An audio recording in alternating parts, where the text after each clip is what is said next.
ظاہر ہے کہ میں سنی دنیا سے مخاطب ہوں، میں بات سمجھانے کی کوشش کر رہا ہوں۔ کسی بھی آیت کو گہرے انداز میں سمجھنے کے لیے اور کسی بھی حدیث کو حقیقت پر مبنی انداز میں سمجھنے کے لیے ضروری ہے کہ اس قرآن کی آیت کا، اس حدیث کا کانٹیکسٹ، سیاق و سباق، اس کی تاریخ، اس کی ہسٹری نگاہوں کے سامنے رکھیں۔ جب بھی قرآن کی آیت اور حدیث کا کانٹیکسٹ، سیاق و سباق آپ کے سامنے ہوگا، ایک صحیح مفہوم، ایک گہرا مفہوم آپ کے سامنے آئے گا۔ اب میں توجہ دلا رہا ہوں، مسلم کی روایت ہے، علی رضی اللہ تعالیٰ عنہ کے بارے میں اللہ کے رسول نے کہا، لا یحبنی الا مومن ولا یبغضنی الا منافق۔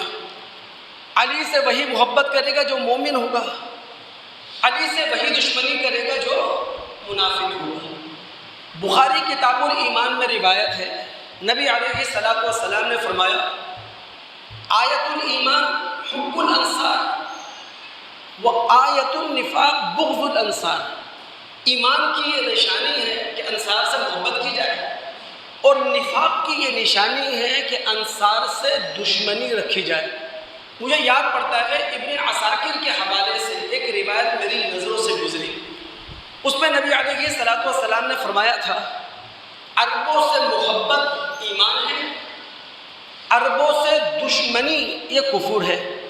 اب ہم سنی مسلمانوں کے ذہنوں میں سوال آنا چاہیے کہ آخر کیا وجہ ہے کہ اللہ کے رسول صلی اللہ علیہ وسلم کبھی کسی شخص کے بارے میں کہتے ہیں اس کی محبت ایمان ہے، اس کی دشمنی کفر ہے، یہی بات اللہ کے رسول کبھی کسی قبیلے کے بارے میں کہتے ہیں، یہی بات اللہ کے رسول صلی اللہ علیہ وسلم کبھی کسی قوم کے بارے میں کہتے ہیں؟ تو اصل میں اس کے پیچھے ایک عرب نفسیات ہے، عرب قبائلی نفسیات ہے۔ میں نے آپ کی توجہ دلائی تھی کہ قبائلی نفسیات میں مسابقت بھی ہوتی ہے، قبائلی نفسیات میں منافرت بھی ہوتی ہے۔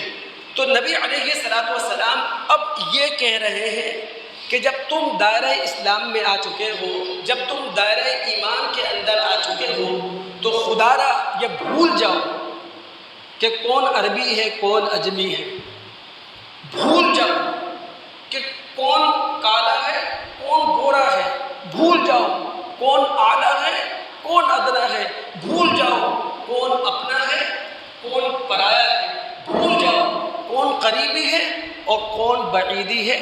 ان روایات کا دوستو یہ معنی ہے۔ اب اگر سنی دنیا اس کا ایک عجب معنی لینا چاہے تو اسے خود خیال کرنا چاہیے، کیا علم اس کا ساتھ دے رہا ہے، کیا عقل اس کا ساتھ دے رہی ہے؟